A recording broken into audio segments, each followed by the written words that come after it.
पीछे से बाद में इनको कॉल, मेरे पापा उनको कॉल करके बताया कि ऐसे ऐसे 50 तोला सोना हो, एक वोल्वो गाड़ी, मुझे गाड़ी का नाम पता है, वोल्वो कुछ तो गाड़ी, नहीं तो फॉर्च्यूनर न्यू वाली वो गाड़ी, तो मेरे पापा ने भाई ने दिए शायद। मुझे इसके बारे में अब पता चला, ये लोग मुझे नहीं बताए थे पहले, मुझे अब बताए जब वो बताती बाद में। फिर उसके बाद कुछ गंगाधर राठौड़ का कुछ मैटर था शायद, तो वो हमारे एंगेजमेंट में पुलिस फोर्स भी थी ना, तो वो मुझे पता नहीं था कि वो फोर्स क्यों थी, तो वो फोर्स इसलिए थी कि कोई दूसरे लोग आके हमला ना करे, वो गंगाधर राठौड़ वगैरह बोल के। तो मुझे वो वीडियो में मेरे सामने आया, तब ऐसा कुछ 25 एकड़ की डाउरी कुछ तो दिया है गंगाधर राठौड़ ने उनको, ऐसा कुछ कुछ यूट्यूब में मैंने देखा था। तो मैं जब प्रतीक से क्वेश्चन करी तो वो मुझसे रूड बिहेव करने लगे, उल्टा मुझे बोलने लगे कि तेरा ही कुछ होगा।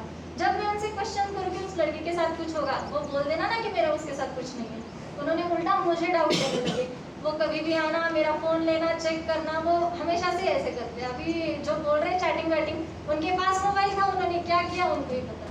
फिर उसके पास ऐसे ही मिलते थे, मेरे को लेके जाते थे, बोलते थे अगर मैं उनके वो जो कहते वो नहीं करूँगा तो डर रहता ना लड़की को, इतने बड़े घर में एंगेजमेंट हुई है, इतने लोगों में एंगेजमेंट हुई है, शादी टूट जाएगी, वही धमकाना कि शादी नहीं करूँगा, बदनामी हो जाएगी।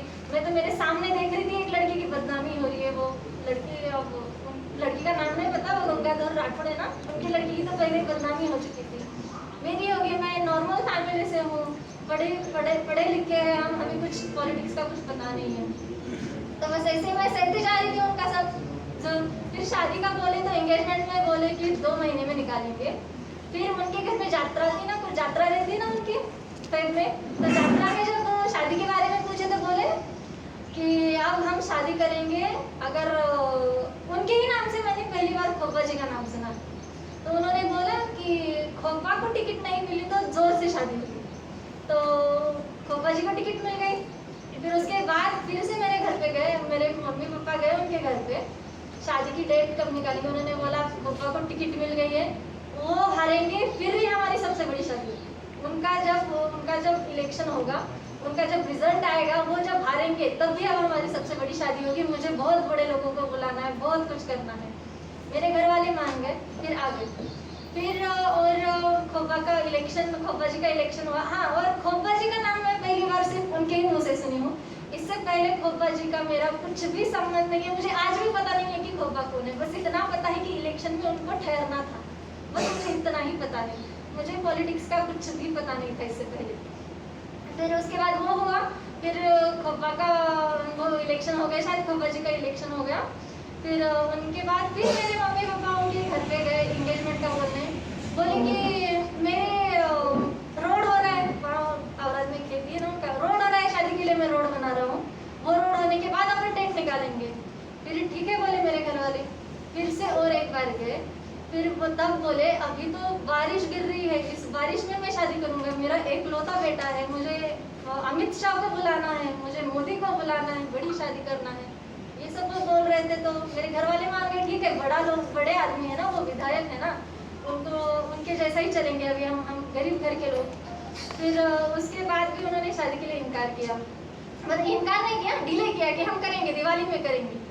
और एक बार मेरी मम्मी ने उनकी मम्मी से कुछ ऐसे बात की थी, मेरी मम्मी और मेरी मौसी थी, तो तब वो शादी का सब्जेक्ट निकाला, तो उन्होंने बोला इस साल तो शादी नहीं पता, अब अगले साल ही करते कुछ। तो प्रभु जी चौहान को कुछ ये हुआ था ना, वो बीमार थे ना, तो बीमार थे, तो बोले कि इस साल तो शादी करना है, लेकिन अगले साल जरूर हम धूमधाम से शादी करेंगे।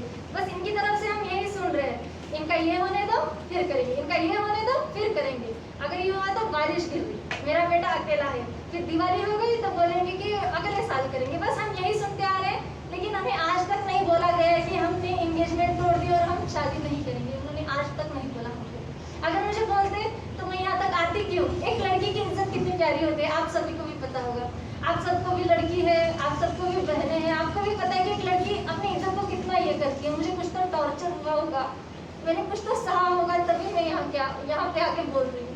या मुझे कुछ ऐसा सपना नहीं पड़ा है कि मैं जाऊँ, मुझे चाहिए वो बड़े लोग हैं, कुछ भी बोल रहे ना, कल कुछ तो प्रेस मीट में बोल रहे ना कि वो लड़की का अच्छा नहीं था, तो वो देखना चाहिए था ना शादी के पहले 2 साल। क्या वो यूँ ही बात करे क्या मुझसे? मेरा सब चेक करके, मुझसे बातें करके, मेरे कॉलेज को आके, मेरा पूरा मतलब 2 साल करके उन्होंने मुझसे एंगेजमेंट की। मैडम शंकर